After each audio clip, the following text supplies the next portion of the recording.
When I get home, my mother is having a whole meltdown about how Sharif could leave her to come get me and she could give birth any minute. He took Reefy and Cheyenne with him to come get me, so I really don't see the issue. She's saying I should have taken the bus. What if her water broke? Blah, blah. Meanwhile, it was her who didn't want me to take the bus to begin with. I get to my room and unpack my stuff and call my aunt. I don't know if I should go to Brooklyn or just talk to her here on the phone. Hey, Grandma, is Sasha there? Well, damn.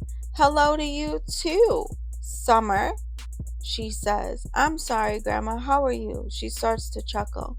I'm good, baby. Just teasing you. Hold on. I hear her tell one of my cousins to bring Sasha the phone.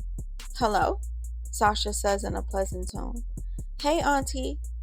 I ask her how she wants to talk about this and fill her in on everything that happened at the barbecue. We call Jazz on three-way and devise a plan.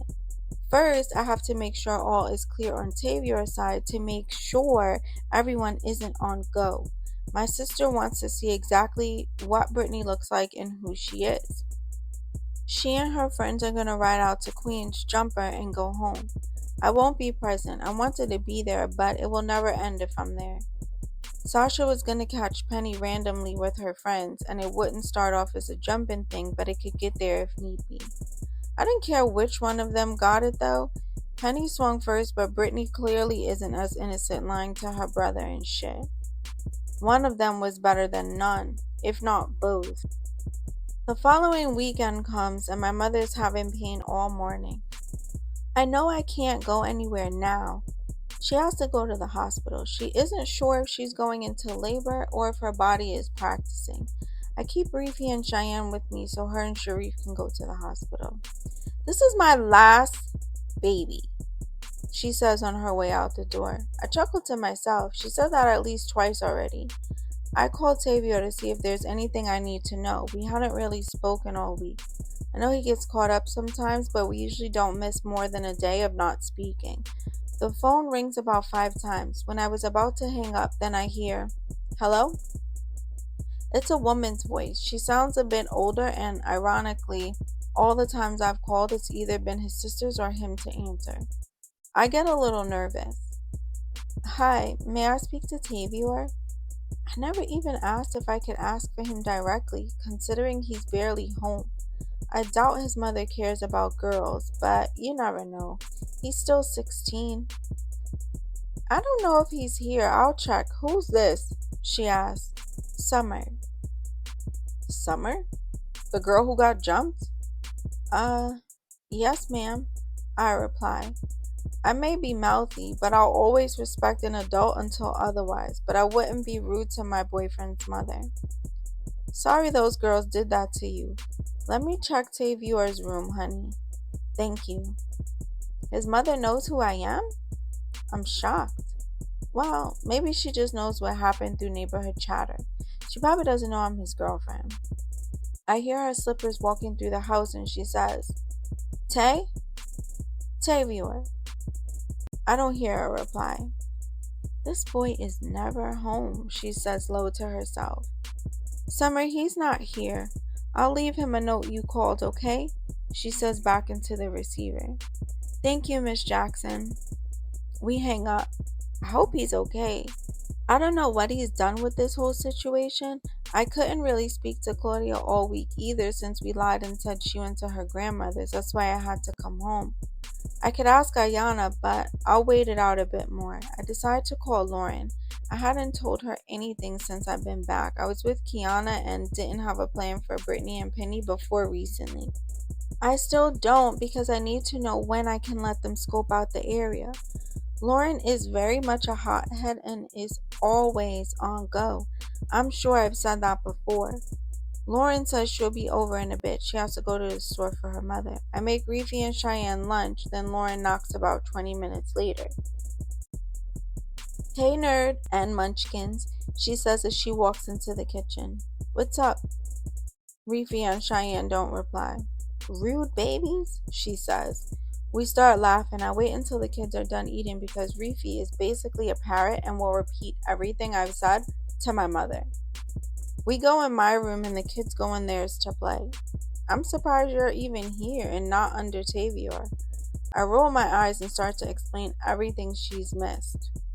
Okay, so when do we beat ass? She says. I start laughing and explain the story. So I'll roll when Sasha's going, she says. Of course you would. I start laughing. Now I just need to speak to Tavia. I know he'd rather I be hands off, but oh well. Lauren and I are chilling for a few hours when Sharif calls. My mother was in labor and the baby was coming. He lets me know clearly he's going to stay at the hospital until the baby comes and for me to hold the kids down. I let him know I got it and he promises me new sneakers if I do a good job. He already knew I could and would take good care of them. I guess he doesn't want me to feel left out. I don't. I don't really care that much. I will take those sneakers though. An hour goes by and Lauren's mother calls for her to come home, so now it's just me and my siblings. I'm lying down watching TV in my room. Reefy and Cheyenne are lying in their beds watching Lion King when the phone rings. I was expecting it to be Sharif, but it was Tavor. Guess he got the note. Hello? Hold on, Sam. It's Tasha. Tay wants you. Hey, Tosh. And okay. Hey, baby, he says. Hey, yourself. Nah, shit been crazy. What happened? I saw Brittany the same night I told you to go home. She was walking from the pizza shop by herself. I waited until she turned the corner and I grabbed her and pushed her up against the wall. I asked her what the fuck her problem was. She starts crying and says she wants me back and she fucked up. I cut him off. And what did you say? Relax, baby. I don't want her. Mm-hmm. So I basically asked her why they jumped you. She says she was jealous. I asked her why she told Baron I pulled a gun on her, and she says she just wants to ruin our relationship. Okay? I recorded the whole shit on my pocket recorder, he says. Why do you have a pocket? Nothing. Forget I asked. I start laughing. I started to really pull my gun on her, but I think she's gonna go to the cops, so I left that alone, he says. Okay, now Baron? We ran down on that nigga, made his whole crew strip in the street, took their clothes, loaded it up in our car, and then played the tape. Niggas went home in they boxes, he says. I start laughing. That nigga gotta feel real stupid now. Nigga try me again, it won't be just like that. He not even that tough, but it's good now. Beef squashed on all sides. I'll be over there in like a week, maybe. My mother's having the baby tonight, I guess. She's at the hospital. Oh shit, congrats. Not my baby, but thanks. It's your sibling though. The army gets deeper. I start laughing. I also let him know shit isn't fully over as my sister and my aunt are gonna beat up Brittany and Penny. He sighs, but he understands. We hang up a few minutes later. Naturally, Tavor gotta go. My mom ended up giving birth 48 hours after she went to the hospital. She had an emergency C-section because the baby's heart rate was dropping too low and they were scared labor was killing him. He was born July 17th. Shondell Isaiah Wright. Kiana and I rode the bus to the hospital with Fifi and Cheyenne to meet the baby.